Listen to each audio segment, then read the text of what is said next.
Hablemos de arte. Hablemos del sistema de apoyos a la creación y proyectos culturales. Con 10 años de trayectoria, llevando la magia del teatro de títeres a escenarios de México y el extranjero, La Hormiga Títeres, considerada la compañía más titiritera del desierto de Sonora, invita al público a descubrir Historia del arte de los títeres en Sonora, una exposición que celebra el legado, la creatividad y la evolución de esta entrañable disciplina artística en el estado. Y para hablarnos de esta propuesta que se presenta en el Museo de Arte de Sonora, el MUSAS, saludamos en una videollamada a Ailín Ruiz. Ella es directora general de La Hormiga Títeres. Ailín, ¿cómo estás? ¿Nos escuchas? Hola, ¿qué tal? Muy buenos días aquí, muy amable por esta gran invitación. Gracias por estar con nosotros, Ailín. Platícanos un poco de la historia que hay detrás de esta exposición Historia del arte de los títeres en Sonora. Sí, por supuesto. Esta es una investigación que hemos estado realizando ya 10 años de intensa investigación documental formal, que está traducida precisamente en esta exposición museográfica, que después lo vamos a traducir en un libro, pero que realmente es un hecho histórico para las artes en Sonora, las artes de los títeres en México y en Latinoamérica. Por primera vez se muestra esta parte de la historia que ningún otro centro de investigación, ningún otro lugar había tomado esa visibilidad que solamente estaba quedando en la memoria colectiva de las y los sonorenses, y que hoy por hoy pues es un hecho histórico, es una realidad que ahora pertenece pues a todas y todos en un patrimonio inmaterial para todas y todos. Hola Ailín, ¿cómo estás? Buen día. ¿Cómo definirías la presencia, digamos, de Sonora en el contexto del arte de los títeres? El arte de los títeres sonorense, a diferencia del sur del país, que vemos pues mucha tradición de los Rosete Aranda, vemos los Flores Magón, vemos todas estas compañías emblemáticas del gran teatro de títeres mexicano. En Sonora nos ocurrió hasta la fecha de la investigación en 1950, realmente muy retirado a la fecha que la familia, pues la gran familia Rosete Aranda inició sus caravanas, ¿no? Entonces tenemos una tradición de unos 70 años y recordar pues que Hermosillo, en este caso la ciudad capital de Sonora, fue fundada en 1838, nada más para que nos demos una idea de la magnitud de los años que estamos en diferencia con Tenochtitlan, por ejemplo, ¿no? Entonces, cómo Sonora pues tuvo su propia evolución. Y así lo vemos en esta identidad, en esta investigación, que las y los sonorenses, a diferencia de tener esta influencia del sur del país, de los Rosete Aranda, crearon su propia identidad sonorense, los propios títeres, sus propias técnicas, sus propias formas de hacer títeres. No solamente no llegó con las marionetas, sino empezamos con títeres de ventriloquí, con un titiritero muy famoso en los años 50, que es Rodolfo Popo Nemer, que estuvo por allá en Ciudad de México en el Teatro Tívoli, que se estuvo presentando. Y junto a él también incluyen en esta exposición a Olga Robles Ortiz y Patricia Vargas. ¿Quiénes son estos personajes y cuáles fueron las aportaciones que hicieron justamente a la historia de los títeres en el estado? Justo precisamente hablamos de dos compañías, Títeres del Desierto y Fantasiñol, que fueron dos compañías muy importantes en el teatro tanto de títeres como en cuanto a la técnica, ¿no? Estamos hablando justo de titiriteras que nos precedieron, ¿no? Y que trabajaron sobre todo el guiñol, trabajaron muy al principio sin tener pues esta capacitación, a diferencia, como les digo, estamos muy lejos del centro del país, las capacitaciones de títeres pues no se tenían a la mano, entonces era mucho de estar incluyendo pues los libros, buscar sobre todo en bibliotecas, qué recursos se podían hacer. Justo se habla de la primeros títeres que hizo Fantasiñol, que eran realmente títeres naturales. Estamos hablando de que había un pepino y le ponían un comando, ¿no? Imagínense cómo escurría el jugo de pepino, ¿no? Entonces, como que esas primeras instancias de crear, ¿no? De querer hacer, y sobre todo que cada una de estas compañías, Fantasiñol, que fue en los 80s por Olga Ponce, que justo ella trabajó mucho en la parte educativa, le estaba buscando también darles mensajes un poco más educativos que lúdicos a las infancias.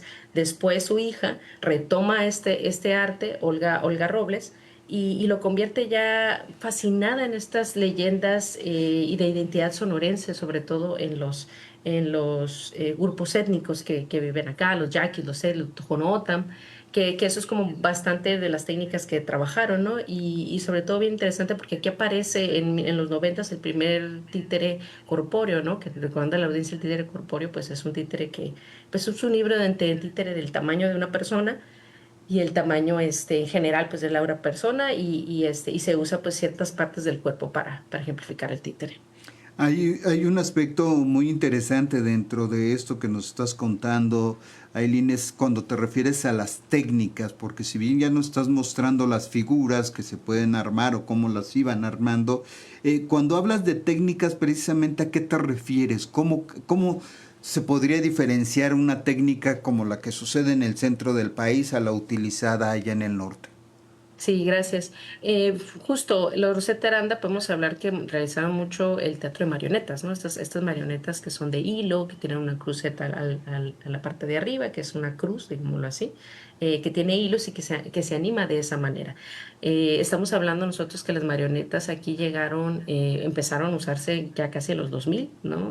Que obviamente es una técnica pues que abunda en todo el mundo, ¿no? Que es una de las principales y las más reconocidas, digámoslo así, en cuanto al arte de los títeres. Pero por técnica nos referimos a los tipos de formas de hacer títere. Voy a nombrar algunos, como son la marioneta, por ejemplo, que es de hilo, el de guante, que es el guiñol, que se usa justo como un guante, ¿no? Que te pones en la mano. Existen los de mesa, que son los que el titiritero o la titiritera está enfrente del público y lo anima a través de su cuerpo. Están los corpóreos, como les digo, ¿no? Y hay una infinidad de técnicas, los títeres de sombra, los títeres de papel, el kamichibay, que también también se piensa que es parte del teatro de títeres justo porque se animan las láminas. Entonces hablamos de diferentes técnicas y cada técnica te resuelve una forma diferente. En Sonora vemos estas técnicas como el títere de ventriloquía, vemos el guiñol, vemos títeres corpóreos, marionetas, títeres puppets que son para TV, títeres de papel y títeres de mesa, ¿no? Que son más o menos los que podemos ver en esta exposición.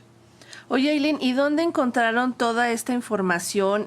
Tuvieron que hacer hasta arqueología, yo creo, de títeres para poder pues ilustrar justamente esta exposición. Acudieron a las compañías. ¿Qué es lo que ha sobrevivido pues de estas compañías históricas? Sí, justo la investigación inició haciéndonos esa pregunta: ¿quiénes son las compañías que nos están precediendo en el arte de los títeres aquí en Sonora? Entonces, buscando justo, que es el que tenemos a la mano, el Centro de Investigación Rodolfo Sigli, con Francisca Miranda, que es una gran investigadora de los títeres. Me acerqué con ella y le pregunté, bueno, ¿qué tienes de investigación sobre Sonora? ¿Qué me puedes decir? Y solamente pudo entregarme 2 parrafitos, ¿no? Con 2 compañías. Entonces ahí fue como que nos llamó la atención a nosotras como compañía, a mí y a Sarina, que somos las fundadoras de la compañía, y decidimos que debíamos buscar esta memoria. Deberíamos de documentarla, ¿no? Y ahí empezó nuestro trayecto, empezando preguntando, ¿no? Primero las pistas que nos dio Miranda, que fueron 2 compañías, Animalejos, que pues ya teníamos relación con Florentino Jaime, y con Olga, ¿no? Que fue la primera que fue la que buscamos, ¿no? Entonces fue empezar a preguntar, hacer un instrumento formal, porque esto no es una investigación que se hizo, digámosle, nomás porque sí. Realmente tenemos un instrumento de investigación, existe una metodología que se siguió justo como investigación documental para hacerla formal, para registrar lo mejor posible esta información. Y sobre todo que nos encontramos que había mucha historia viva. Cuando todavía preguntamos, Olga Ponce, 1980, todavía vivía, pero lamentablemente pues ya era muy mayor, de la tercera edad y con demencia senil. Entonces mucho de la información no pudimos recabarla a través de ella, pero justo ella dejó 3 páginas en un libro de Listezón, de jubilados de Listezón, aquí en Sonora, donde justo nos decía exactamente lo que necesitábamos saber de la historia de ella, y lo escribió ella per se, ¿no? Entonces recuperamos muchas de las cosas. A raíz de eso, las compañías empezaron a donarnos esos títeres, como que pensaron, bueno, ¿qué hago con estos títeres que todavía tengo guardado aquí en la casa, con tantas fotografías? Entonces nos fueron donando estas piezas. Las piezas que van a encontrar en la exposición museográfica, algunas son ya de resguardo de la compañía, que son ya pues piezas ya que nosotros estamos resguardando personalmente, y otras que son prestadas, como los de 1950, que son pues títeres que están en perfecto estado, que habían estado guardados por más de 25 años y que no habían abierto este beliz hasta que nosotros nos acercamos a preguntar a la familia Neme y dijimos, oigan, cuéntenos la historia del abuelo, cuéntenos la historia del papá. y cómo fue estas trayectorias, ¿no? Y sobre todo 1950 muy, muy interesante porque Rodolfo Popo Neme nos dejó toda la información, nos dejó un libro lleno de recortes, su primer contrato, pudimos como hacer este esbozo de toda su trayectoria porque nos dejó muchas fotografías, nos dejó recortes de periódico, hizo mucha tarea y sobre todo le sobrevivieron 3 de sus títeres, ¿no? Entonces que están expuestos ahí en esa exposición.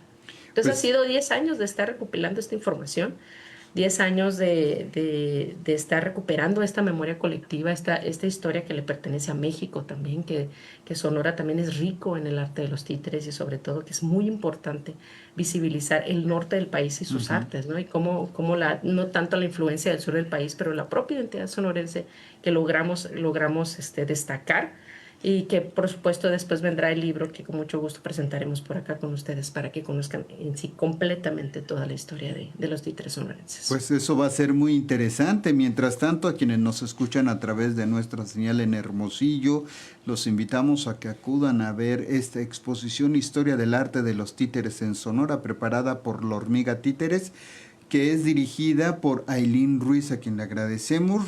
Hay que recordar que esta muestra puede visitarse en el Museo de Arte de Sonora, en el Musas, ubicado en Boulevard Agustín de Vildosola, sin número, Proyecto Río Sonora, y va a permanecer abierta hasta el 20 de agosto. Ailín, muchas gracias por estos minutos. No, hombre, muchísimas gracias a ustedes. Invitar a toda su audiencia a visitarnos en Musas y sobre todo pues visitarnos en nuestras redes sociales para enterarse de esto y muchísimas otras cosas que estamos haciendo acá en Sonora y el norte de México. Claro que sí, gracias, hasta pronto. Hasta pronto, nos vemos.